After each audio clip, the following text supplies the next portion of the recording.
함께 나눠보도록 하겠습니다. 9장에 보면 오늘 읽은 본문 1절에서부터 9절까지 그 유명한 사울의 사건. 사울이 유명한 사람이었는데 뭐로 유명한 사람이냐면 똑똑하기로 유명한 사람. 그리고 엘리트 중에 엘리트예요. 그래서 이 엘리트라는 그 학식과 그 다음에 그 자기의 지위를 가지고 크리스천들을 굉장히 핍박하는 자였습니다. 그래서 7장 맨 마지막 절에 보면 스데반 집사가 죽을 때에 그 사람들이 스데반 집사를 돌로 치잖아요. 돌로 치기 위해서 이 이스라엘 사람들 겉옷을 벗어야 되잖아요. 그 겉옷을 전부 벗어서 사울 앞에 놨다고 해요. 그 당시 이스라엘에서 이 겉옷이 제일 비싼 거예요. 그리고 전부 다 값어치가 있는 것이기 때문에 이건 믿을 만한 사람한테 놓는 거예요. 그만큼 사울이 그 유대인들에게 신뢰를 받았다는 이야기고, 그리고 8장에도 보면 그 사울이 스데반이 죽는 것을 당연히 여겼다고 했어요. 그리고 더 길을 살기가 등등해서 크리스천들을 잡아서 지금 다들 감옥에 넣고 있다가 드디어는 급기야는 오늘 9장에 보면 다마스커스까지 거의 국의 초장까지 가서 그곳에서 크리스천들을 잡아들이기 위해서 가던 중에 갑자기 환한 빛을 보고 그 빛을 통해서 예수 그리스도의 소리를 들은 다음에 눈에 비늘이 씌어져서 3일 동안 보지도 못하고 한 곳에 갇혀 있는 거예요. 같이 가던 일행들은 갈 수가 없으니까 이 사람을 어디에 놔두고 자기네들은 갈 길을 재촉했었던 거죠. 이때 이 사울이 이런 일을 당하고 난 다음에 이 다마스커스 지역에 10절부터 잠깐 보시면 아나니아라는 사람이 나와요. 아나니아라는 사람. 이 아나니아는 오해하시면 안 됩니다. 이 앞에 나왔던 그 밭을 팔고 얼마를 감췄던 그 커플의 아나니아가 아니에요. 아나니아와 삽비라 사건이 있잖아요. 그 아나니아가 남편인데 그 아나니아가 아니고 아마 이 아나니아라는 이름이 이때의 베드로라든가 요한이라는 이름처럼 굉장히 흔했던 것 같아요. 그 중에 한 사람이에요. 전혀 다른 사람이에요. 예수님의 제자예요. 이 아나니아라는 사람한테 예수님이 직접 나타나셔서 말씀을 하세요. 너 어디 가면 사울이라는 사람이 있는데 그 사람이 지금 못 보고 먹지 못하고 기도만 하고 있으니까 너가 가서 안수를 해주라고. 그랬더니 그때 나오는 이 아나니아의 그 반응이 이제 13절 이하에 나옵니다. 주여, 이 사람에 대하여 내가 여러 사람에게 듣사온즉 그가 예루살렘에서 주의 성도에게 적지 않은 해를 끼쳤다 하더니 여기서도 주의 이름을 부르는 모든 자를 결박할 권세를 대제사장들에게 받았나이다. 주님에게 이야기하는 거예요. 아니 주님, 그 사울은 굉장히 우리 크리스천들을 핍박하고 우리를 잡아들이는데 유명한 사람이에요. 그 사람을 어떻게 가서 제가 안수하라는 이야기예요? 주님 모르셨어요? 이런 식이죠. 이야기를 했을 때 주님이 그때 뭐라고 말씀을 하시냐면 15절 이하, 가라! 이 사람은 내 이름을 이방인과 임금들과 이스라엘 자손들 앞에 전하기 위하여 택한 나의 그릇이다. My instrument. 나의 그릇이다. 이렇게 이야기하면서 그가 내 이름을 위하여 해를 얼마나 받아야 할 것을 내가 그에게 보리라. 그랬을 때에 아나니아가 그 말씀을 듣고 바울에게 찾아갑니다. 사울에게 찾아가요. 그러면서 뭐라고 이야기를 하냐면 17절 이하에 그에게 안수하여 가로되 형제 사울아, 브라더 사울 이런 거죠. 주 곧 내가 오는 길에서 나타나시던 예수께서 나를 보내어 너로 다시 보게 하시고 성령으로 충만하게 하신다 하고 안수를 하니까 18절 즉시 사울의 눈에서 비늘 같은 것이 벗어져 다시 보게 된지라. 일어나 세례를 받고 음식을 먹음에 강건하여지니라. 아나니아는 그 유명한 사울이 바울 되게 하는데 1등 공신입니다. 주님이 직접 나타나셔서 아나니아에게 이야기를 하고, 그 다마스커스에 얼마나 많은 제자들이 있었겠어요. 그 중에 특별히 아나니아에게 나타나서 아나니아로 하여금 안수하게 해서 그 기독교의 거의 오늘날 우리 한국에까지 기독교가 전해진 전 세계 기독교 전파의 장본인인 그 바울을 안수한, 세례를 준 그 사람이 되었다라는 이야기가 나와요. 그 다음에 한 명 더 우리 베드로 이야기를 한번 좀 보면, 베드로가 있었는데 어느 날 갑자기 베드로가 기도하러 이렇게 천장에 지붕에 올라와서 기도를 하고 있는데 그 기도 속에 환상이 보여요. 환상이 보이는데 어떤 환상이 보이냐면 베드로에게 큰 보자기가 내려와요. 근데 그 보자기에는 그 당시 유대인들이 먹어야 될 것, 먹지 말아야 될 것들이 있잖아요. 그 그 불결한 음식들, 뭐 예를 들어서 돼지고기 같은 거 고갈라진 것을 먹지 말아라, 뭐 예를 들어서 벌레 같은 거 먹지 말아라, 이런 규정들이 있잖아요. 그 유대인들은 그것을 지키고 있었거든요. 더군다나 우리 베드로 같이 하나님께 충실한 이 제자들은 그걸 얼마나 철저히 지켰겠어요.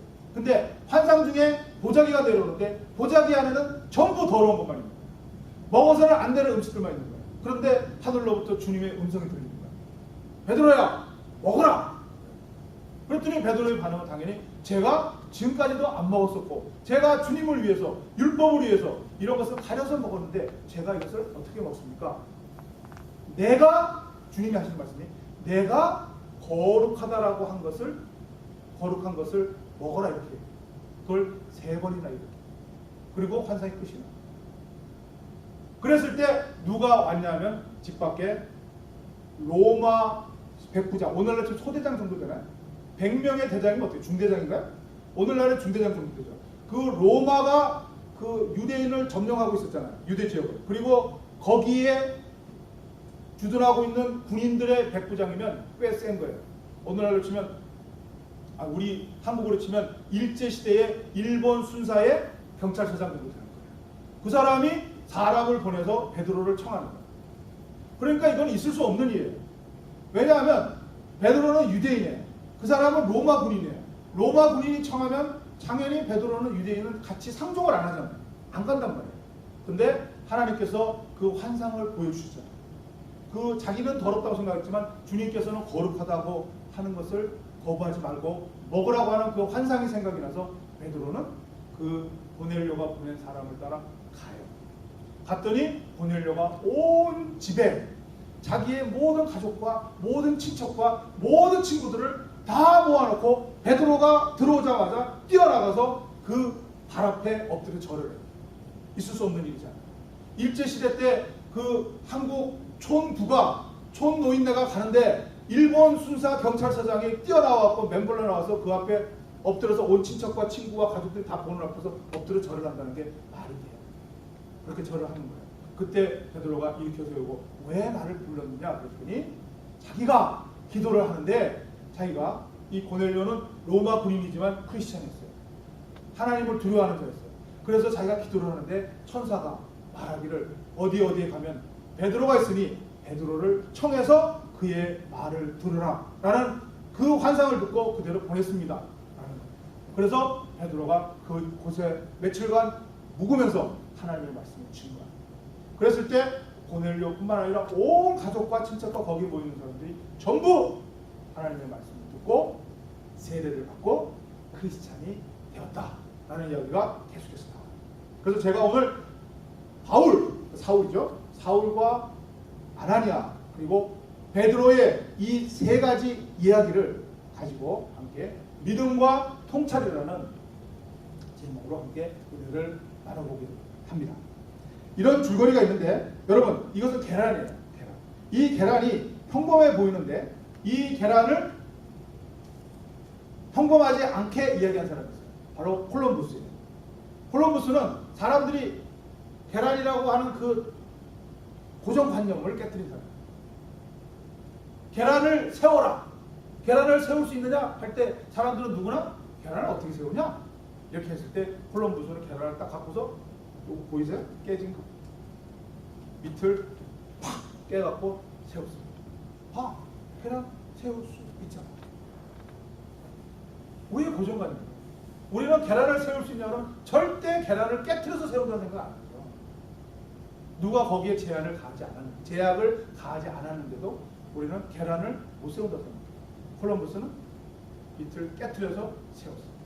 그 고정관념을 깨트린 이 콜럼부스가 그야말로 그 당시 지구는 평평해서 배를 타고 가면 낭떠러지로 떨어진다는 그런 세상 사람들의 고정관념을 깨트리고 항해를 거듭해서 스페인으로부터 이 신대륙을 발견하게 된 거죠. 고정관념을 깬 자만이 신대륙을 발견하게 된 거예요. 오늘 아까 말씀드린 바울과 아나니아와 베드로의 이 이야기에 공통점이 있어요. 첫째는 이들은 고정관념에 사로잡혀 있던 자들이에요.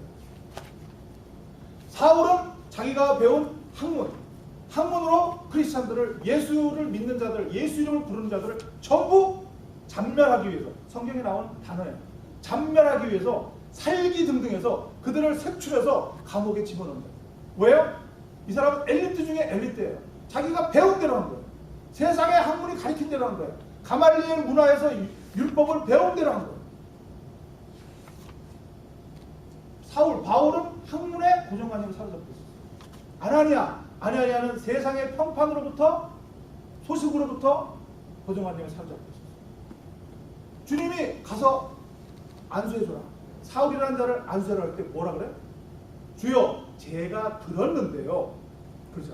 제가 들었습니다. 이 사람은 우리를 핍박하는 자입니다. 세상의 평판으로 고정관념을 갖고 있던 자. 베드로는 하나님이 고넬료에게 가서 안수해줘라. 그 집으로 가라 그랬을 때 안 가려고 그랬죠. 아니요. 그 전에 환상에서 보자기에 싼 불결한 음식을 먹으라 그럴 때 안 먹는다고 그랬죠. 왜 그래요? 전통이에요. 전통. 그가 지금까지 가져왔던 유대교의 전통이에요. 그 전통에 의해서 안 간 거예요. 모두들 고정관념에 사로잡혀 있던 바울과 아나니아와 베드로였어요. 세상으로부터 주어진 고정관념을 가지고 있었던 거예요. 그 다음에 이 사건의 공통점은 그 다음에 갈등을 시작해요. 무슨 갈등이에요? 하나님의 말씀이 들립니다. 하나님의 말씀은 곧 하나님의 뜻이 이들에게 알려져요. 주님이 나타나시잖아요.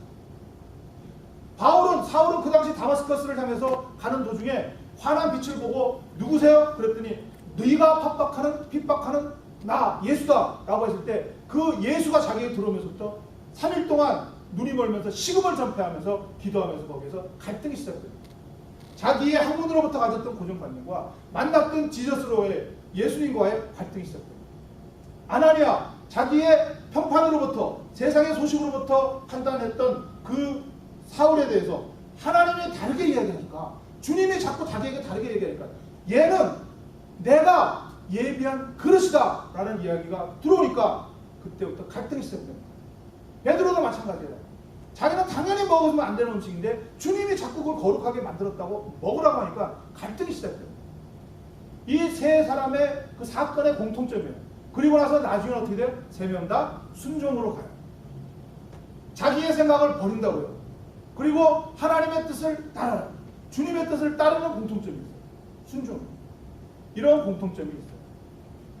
제자들이 있었습니다.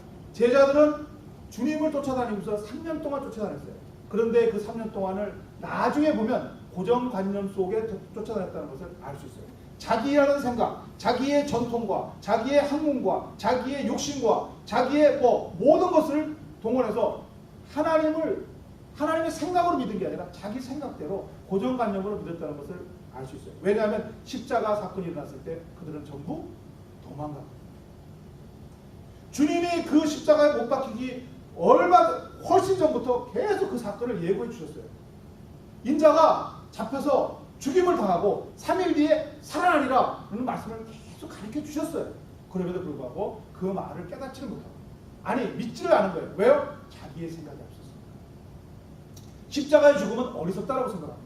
정치적으로 군사적으로 이 이스라엘을 해방시켜줄 왕이 되셔야지 어떻게 어리석게도 십자가, 그 당시 십자가는 세상에 가장 극악무도한 죄인들이 죽는 처형이잖아요. 거기서 죽을 수 있겠습니까? 라는 생각으로 어리석게 생각을 했었는데 이 부활 사건이 뭐예요? 3일 만에 살아나시는 그 예수님의 부활 사건을 접하면서 이들이 뭐가 된 거예요? 자기의 고정관념이 됐어요. 십자가에 죽는 것이 어리석은 게 아니에요. 내 주님이, 내가 섬기는 우리 주님이 십자가에서 돌아가시는 것이 그렇게 바보짓이 아니구나, 어리석은 것이 아니구나, 죽은 것이 아니구나, 하나님께서 부활시키셨다는 이 갈등이 생각하면서 이 갈등 속에 부활하신 주님을 만난 거예요. 그리고 오순절 50일 뒤에 성령의 충만함을 받고 성령의 세례를 받았을 때 어떻게 되면 주님의 뜻대로 나가기 시작한 거예요. 그 전까지는 세상에 나가지 않았잖아요. 주님도 말리셨지만 40일 동안 주님을 만나서, 부활하신 주님을 만나서 가르침을 받고 회복하고 있었지만 세상에 나가서 담대하게 전파하지는 않았었거든요. 그리고 성령 세례를 받고 난 다음부터 밖에 나가서 전하기 시작합니다. 나의 고정관념에서 십자가, 그 어리석음, 약함, 나약함으로부터 부활을 통해서 갈등이 일어나고 성령을 통해서 하나님께 순종하는 제자들의 변화가 바로 이 복음서입니다. 갈라디아서 5장에 보면 19절부터 육체의 이런 현재 아닌 곧 음행과 더러운 것과 호색과 우상 숭배, 술수 쭉 있어요. 그 다음에 성령의 열매는 사랑, 기락, 화평, 오래 참음, 자비, 양선, 충성, 온유, 절제 이렇게 9가지가 있다고 해요. 그렇다면 만약에 아까 예를 들었던 3명만 보자고, 뭐 제자들도 같이 생각하셔도 좋고요. 그 바울과 아나니아와 베드로가 자기의 생각 속에만 가서 사로잡혔다. 아니면 주님의 말씀이 들어와서 그들이 갈등을 시작했다가 나중에 3번째 단계 순종으로 가지 않고 다시 자기의 생각으로 돌아갔다면 이 육체의 일과 성령의 열매 어디에 머물러 있을까? 여러분들이 앞으로 묵상할 점입니다. 여러분들의 인생의 목표를 어디다 둬야 될 것인가 봐요. 한번 잘 묵상을 해보세요. 정말 음행, 더러운, 호색, 우상 숭배, 술수, 원수 맺는 것, 분쟁, 시기, 분냄, 당짓는 것, 불례함, 이단, 투기, 술 취함, 방탕함. 이 모든 것이 이 세상에서 일어나고 있는 일이에요. 아니, 우리가 현재 겪고 있는 일이에요. 아니면 우리가 과거에 속해 있었던 일. 그리고 앞으로도 늘 세상이 우리를 유혹하는 일. 반대로 성령의 열매, 사랑이라 화평, 오래 참음, 자비, 양선, 충성, 온유, 절제를 어느 쪽이 여러분의 인생의 목표가 되어야 될 건지 여러분의 가치관입니다. 우리가 하나님을 믿는다는 것, 그것은 이 성령의 열매를 맺기 위해서 하나님을 믿는 거예요. 여러분이 예배를 드리는 것, 여러분이 성경을 읽는 것, 기도하는 것, 아주 쉽게 이야기하면 성령의 열매를 맺기 위한 거예요. 이 골이 정해져 있으셔야 돼요. 우리들은 그냥 무작정 믿는 게 아니에요. 허공에 손을 내젓는 게 아니에요. 우리가 믿는 골은 사랑과 희락과 화평과 이 성령의 열매를 맺기 위한 것이고, 이것을 맺는 가치관을 갖고 살아가기 위해서 우리는 하나님을 믿는 거예요. 예수님을 믿는 거예요. 이런 목표 없이 교회 오고 이런 목표 없이 예배드리고 기도하는 게 아니란 말이에요. 그렇다면 여러분이 한번 잘 육체의 일과 성령의 열매를 잘 생각하셔서 내가 지금 어디에 속해 있나, 아니면 내가 지금 현재 무엇을, 내가 나오는 말, 내가 맺고 있는 관계, 내가 갖고 있는 모든 것들이 과연 어디에 속해 있는가를 잘 살펴보시고, 아까 3명 이야기했잖아요. 그 바울과 아나니아와 베드로는 어디에 속해 있을까요? 첫 번째, 고정관념에 사로잡혀 있을 때는 어디에 속해 있었을까요? 그 다음에 나중에 하나님께 순종했을 때는 어디에 속해 있었을까요? 보면 분명히 나오죠. 분명히 나오죠.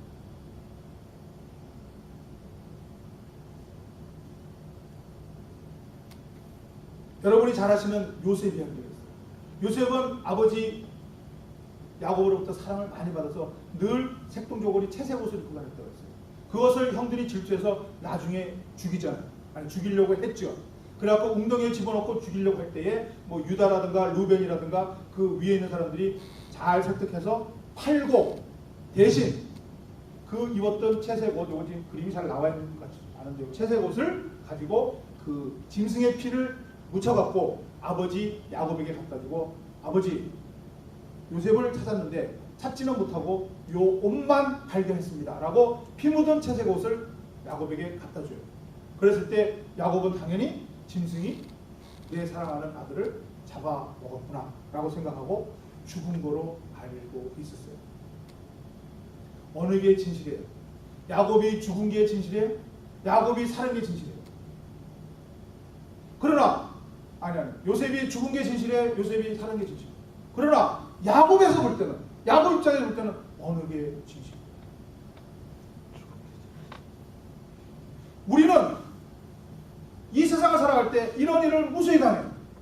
아까 바울과 아나니아와 베드로가 세상의 학문, 평판 소식, 그 모든 것들 때문에 고정관념에 사로잡혔듯이 우리들도 아무리 하나님을 믿는다 하지만 금방 그 채색 옷에 피 묻은 짐승 옷을 딱 보고 하나님의 통찰력을 얻어서, 야, 이거 거짓말 하지 마. 요셉은 지금 살아계시고 하나님의 괴카의 지금 국무총리가 될 것이야. 이렇게 알고 있는 수준이 누가 있냐? 없어요. 그럼 뭐해? 최소한 이 채색옥을 봤을 때 요셉이 살아있으리라고는 믿지는 못하죠. 죽었다고 생각하는 게 당연한 거예요. 우리도 야곱 같은 사람들이에요. 그러나 우리는 뭘 가질 수 있습니까? 그 속에 하나님의 섭리가 있을 것이다. 그 하나님의 뜻이 계실 것이다라는 그것을 믿는 거예요. 그게 믿음이에요. 수준을 바로 보고서 아니야 그거는 판단하지 못해요. 그러나 우리는 하나님이 계시다라는 거예요. 내 비록 사랑하는 요셉이 이렇게 억울하게 죽었다 할지라도 그곳에 하나님의 뜻과 섭리가 계실 것이다라는 거예요. 우리 박영선 목사님, 남포교회 박영선 목사님이 가장 잘 쓰시는 표현, 하나님의 하나님다우심을 믿는 것. 그것은 우리가 가질 수 있는 거예요. 그게 통찰입니다.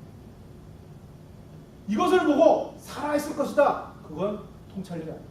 우리가 가질 수 있는 통찰력이 아니라고요. 우리가 가질 수 있는 통찰력은 그러나 그럼에도 불구하고 하나님다우심이 하나님의 뜻과 섭리가 있을 것이다라는 것을 믿는 것 통찰입니다. 아브라함이 이삭을 데리고 바치러 가면서 이삭이 얘를 바치는 순간 우리 하나님께서 양을 여호와 이레 양을 염소를 예배해 놓으실 것이다 라고 알 수 있었을까요? 그런 천재 아니란 말이에요. 얘는 죽는구나 라고 생각하고 비참한 기분으로 3일간 모리아산을 향해 걸어갔을 거예요. 그러나 그 안에 이삭은 비록 죽을지 모르지만 하나님다우심 이 안에 하나님의 선하신 뜻이 있을 것임을 믿는 것, 그게 통찰입니다. 바울과 아나니아와 베드로가 그 갈등 속에 그 처음에 갖고 있었던 고정관념이 하나님의 말씀을 통해서 갈등을 겪다가 그 다음에 순종하는 그 과정이 하나님이 이 고넬료를 통해서 이방 선교에 앞장서게 하신 거예요. 하나님께서 아나니아가 볼 때 이 사울이 하나님의 도구구나 라는 것을 깨닫는 것은 불가능해요. 우리는 그걸 통찰이라고 보면 우리는 믿음 생활 못해요. 알 수 없죠. 하나님이 왜 이런 말씀을 하시는지 세상과 비교할 때 이 사울은 안 되는 사람인데, 저 고넬료한테 가면 안 되는데, 저 불결한 음식을 먹으면 안 되는데 자꾸 하나님이 저러시는데 그 정확한 뜻은 모르겠지만 하나님이시니까, 그 하나님의 뜻이 계실 것이니까 그것을 믿고 순종하는, 그게 믿음이에요. 그게 통찰. 아까 콜럼버스의 계란이 나와서 다시 계란 이야기를 하나 더 하면, 에디슨이, 우리 뉴저지 사는 사람들 에디슨 이야기 안 하면 안 되잖아요. 에디슨이 고향은 아니지만 에디슨에서 가장 많은 실적을 올리신 분이잖아요. 그래서 지금도 지역이 에디슨입니다. 이 뉴저지를 근거로 하신 우리 에디슨 선생님께서, 이분이 어린 시절을 보낼 때 하루는 엄마가 아무리 찾아도 에디슨이 없는 거예요. 그래서 아무리 찾아도 없는데 어느 날 어느 시간에 지나가 보니까 닭장 안에서 자꾸 닭들이 자꾸 난리를 치면서 막 그 날개짓 하면서 막 날뛰는 것을 가서 보니까 에디슨이 거기에 닭장 안에 들어가서 웅크리고 있더라. 너 거기서 뭐 하냐 했더니, 엄마 조용히 쉬. 뭐 하는데? 제발 좀 조용히 하니까 엄마. 왜? 그랬더니, 엄마 내가 지금 달걀을 품고 병아리 만드는 중이야. 그랬다. 이 계란을 직접 어린 시절에 6살 때인가 그랬대요. 품어서 그것을 암탉이 품으면 병아리 되는 것을 보고 자기도 이것을 품으면 계란이 될 거라고 비범하죠. 근데 중요한 건 제가 지금 말씀드리고 있는 그게 아니라, 이런 에디슨을 보고 두 사람이 있었어요. 한 사람은 선생님이에요. 이 선생님은 얘는 학습 불가라고 판정을 했어요. 학교에서 쫓겨났어요. 얘는 더 이상 학교에서 가르칠 수가 없습니다. 학교에서 쫓겨났어요. 그것을 가능성을 본 사람이 누구예요? 어머니가 있었어요. 어머니가 전직 교사 출신인가 그래요. 어머니가 에디슨을 홈스쿨링합니다. 미국 홈스쿨링의 원조가 혹시 에디슨이 아닌가 모르겠어요. 제가 말씀드리고자 하는 것은 똑같은 계란을 품은 에디슨을 보고 두 사람입니다. 한 사람은 학습 불가, 전응하려 한 사람은 무한한 가능성, 천재로 온 거예요. 그렇다면 에디슨의 어머니는 과연 에디슨이 몇 년 뒤에 그 무성 영화 시대를 그 필름을 만드는 것을, 아니면 이 백열 전등을, 아니면 무수한 그 추궁기를 만들 수 있는 구체적인 것을 알았을까요? 어머니는 모르는 거예요. 다만 뭐를 봐요? 가능성. 그게 통찰이라고 정체하고 있습니다. 우리는 신앙생활을 할 때 자꾸 구체적인 것을 보려고, 그래서 빨리 실망해요. 구체적인 건 있을 수가 없거든요. 신앙생활을 아무리 봐도, 성경을 아무리 봐도 구체적인 것을 주는 사람은 하나도 없어요. 다만 하나님을 믿게 합니다. 그 하나님을 통해서 그 하나님으로부터 발생되는 결과를 순종합니다. 그 하나님을 통찰하는 거예요. 어머니의 마음, 가능성을 통찰합니다. 그리고 그 가능성을 믿는 거예요. 여러분의 신앙생활도 마찬가지예요. 하나님을 믿으시면 돼요. 여러분을 향한 하나님의 계획. 아까 애들 나왔을 때 기도하잖아요. 제가 한 권의 책에 아이들의 일생 기록을 했어요. 여러분도 마찬가지예요. 성경에 나와 있잖아요. 여러분의 일생은 여러분이 어머니의 뱃속에 생기기 전에 이미 하나님께서 한 권의 책으로 여러분 다 기록해 놓으셨어요. 그 하나님을 세상을 살아가시면서 수많은 갈등들이 생길 거예요. 여러분의 고정관념이 깨어지는, 하나님을 믿는다는 것은 내 고정관념이 깨어지는 연속이니까. 그럴 때에 무엇을 통찰하냐? 하나님을 통찰하냐. 내가 이 일을 통해서 이루어질 구체적인 그 계획을 세상적으로 여러분의 학문과 여러분의 지식과 여러분의 기분과 여러분의 그 세상의 어떤 그 평판을 통해서 그것을 구체적으로 만들려고 하면 답이에요. 그것은 하나님께 맡기고 여러분을 향한 하나님의 선하심, 하나님의 하나님다우심, 하나님의 여러분을 향한 사랑을 통찰하시고 그것을 믿는다는 것, 그것이 성령 중. 그럼 우리는 어떻게 해야 될 것인가? 기본적으로 밭에 감추인 보물, 우리 마태복음에 나오는 천국 비유 중에 하나예요. 어떤 농부가 농사를 짓다가 밭에서 보물을 발견합니다. 그래서 이 사람이 그 다음 행동이 뭐예요? 이 보물을 아무도 모르게 다시 흙으로 싹 덮어요. 그리고 그 다음부터 집으로 들어가서 이 사람의 하는 행동은 모든 것을 다 팔아치우기 시작합니다. 제가 이번에 동영상 한번 보여드렸나요?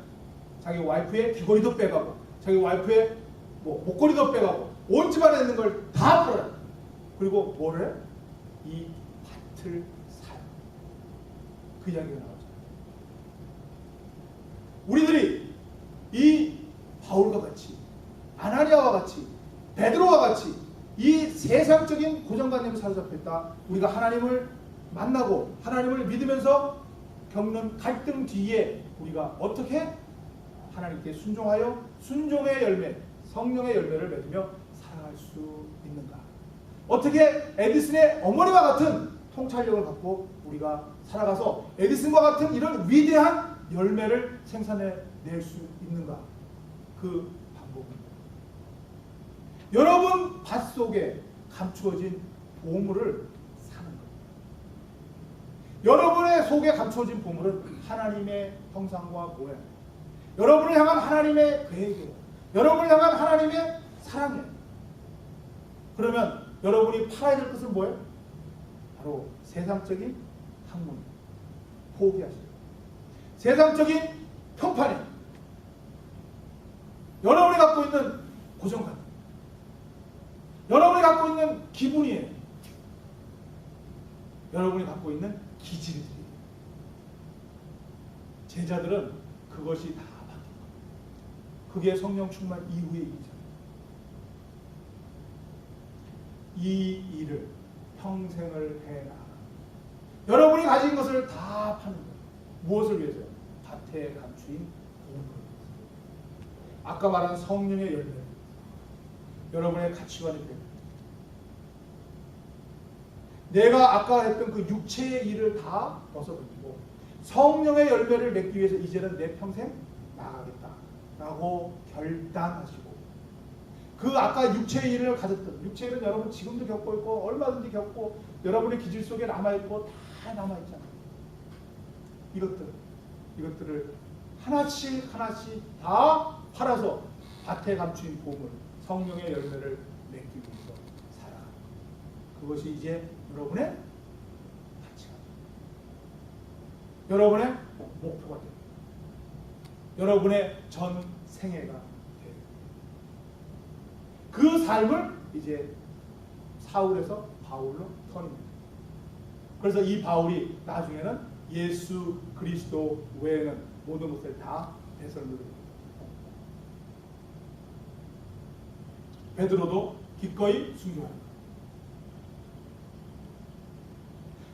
한번 묵상하시면서 여러분의 가치관이 과연 무엇인가? 그리고 나는 이 성령의 열매를, 다른 말로 예수 그리스도를 소유하기 위해서 이 모든 것들을 다 할 수 있는가? 마지막으로 한 가지만 이야기합니다. 그 천국 비유에서 밭에 감추인 보물을 사기 위해서는 모든 것을 다 팔지 않으면 살 수 없습니다. 이 성령의 열매를 맺기 위해서는 반드시 육체를 다 모습하라. 이 싸움을 선한 싸움이라고. 여러분의 평생은 이 선한 싸움을 향해 달려나갑니다. 앞으로 사울이 바울이 되듯이 여러분도 이제 하나님으로부터 부름받았고 하나님으로부터 소명받은 자로서 아나니아와 베드로와 같이 이 육체의 일을 하나씩 벗기 위해 선한 싸움을 싸워 나가시면서 이 성령의 열매를 하나씩 맺혀가는 여러분들을 예수님의 이름으로 간절히 축원합니다. 그 여러분이 지금까지 가졌던 그 알을 품은, 그 계란을 품은 에디슨에 대해서 선생님과 같은 시각을 갖다니 그것을 하나씩 이제 못에 십자가에 못 박으시고 어머니와 같은 그런 통찰을 가지고 선하신 하나님을 통찰하시고 그 하나님을 믿으면서 이 세상에서 여러분에게 주어지는 수많은 유혹과 수많은 도전들을 이겨내시면서 마침내 성령의 열매를 맺고야만 여러분의 삶이 되기를 예수님으로 간절히 축복합니다. 기도하겠습니다. 하나님 아버지 감사합니다. 저희들에게 감추어진 보물이 있음을 깨닫게 하시니 감사합니다. 하나님이 아니시면 우리가 아직도 육체 일에서 벗어나서 우리의 목표가 무엇인지 알지 못하고 어디서 와서 무엇을 하다 어디로 가는지 알지 못하고 이 세상 속에서 부대끼며 분주하게 밭 일만 하다가 살아 마치게 될 일생을 그 밭 일 속에 보물 찾게 하시고 그 보물을 소유할 수 있도록 우리의 모든 것을 다 팔 수 있는 힘을 주시고 길을 주시고 그리고 목표를 허락하심을 감사합니다. 이제 사울이 바울이 된 것처럼 아나니아가 베드로가 하나님께 순종한 것처럼 저희들도 육체의 일, 세상으로부터 갖고 있는 우리의 모든 고정관념들을 다 깨뜨리고 벗어 던지고 성령의 열매를 맺기 위하여 나아가는 우리 모든 백성들로 축복하여 주시옵소서. 하나님이 계십니다. 우리가 다 할 수는 없지만 다 정확하게 깨달을 수는 없지만 선하신 하나님, 나를 사랑하시는 하나님의 그 모든 것을 맡기고 하나님을 믿고 나아가는 모든 인생들로 축복하셔서 그 하나님을 통하여 성령의 열매를 풍성하게 맺는 하나님의 백성들의 삶으로 축복하여 주옵소서. 예수님 이름으로 기도드리옵나이다.